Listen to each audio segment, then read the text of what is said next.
Hello again. If there is one thing which governments dislike, it is people just getting on with their lives without being watched, regulated, licensed, controlled, or identified. This is at the moment pretty much the case with the internet, of course, and it's why in countries like China there is no access to YouTube, Facebook, Instagram, and so on. Too much freedom, you see. People can say what they like anonymously, criticise the government, do pretty much as they please. Here on YouTube, I can post whatever I like, as long as it doesn't go against YouTube's own policies. On Twitter, you can say pretty well anything. Best of all, you don't need to give your real name and address. You can sign up for Twitter or YouTube under a false name or a false identity and just get stuck straight in, and no one will know who you really are. Of course, those social media companies have their own ideas of what they will tolerate, but that's not mandated by law. It's a business decision. For one thing, YouTube is heavily reliant on advertising, and if they don't exercise some control, then people will stop advertising and the company will go bust.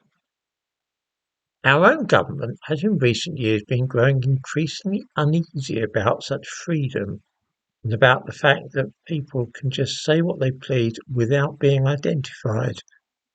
A few years ago, they decided to put a stop to it.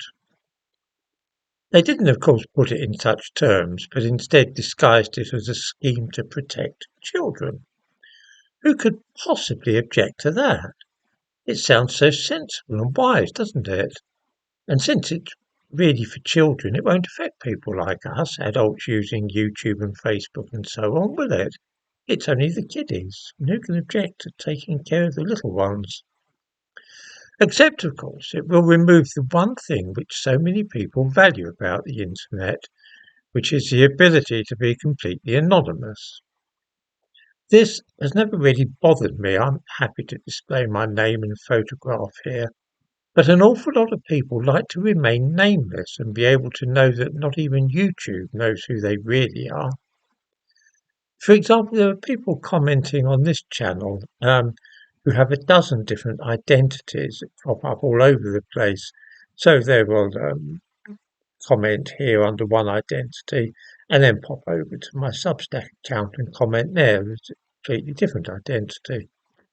It takes only a few seconds to create each new identity. Nobody, not even YouTube, knows who they really are.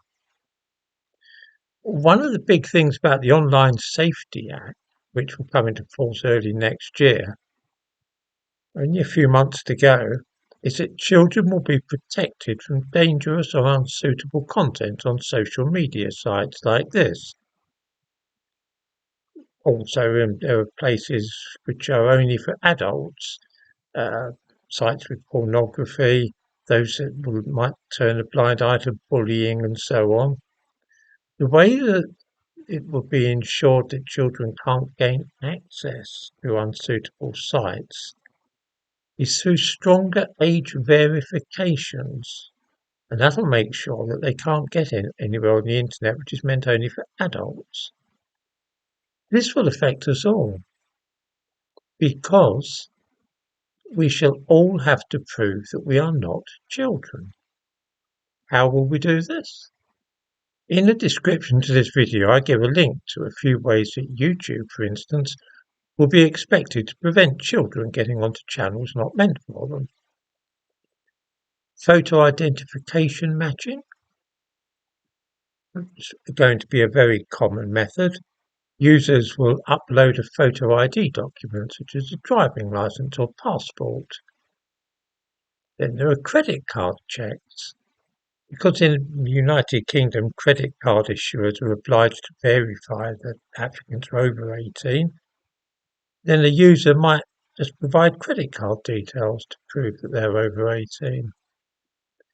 Viewers will soon find that they can no longer simply start Facebook pages, YouTube identities and so on in the way that they now do. in the certain knowledge that nobody will ever be able to track down their real identity.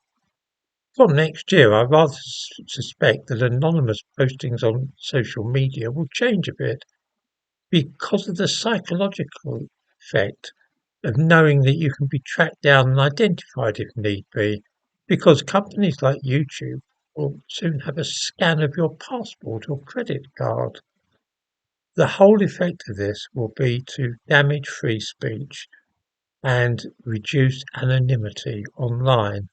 And I personally don't think that's a very good thing.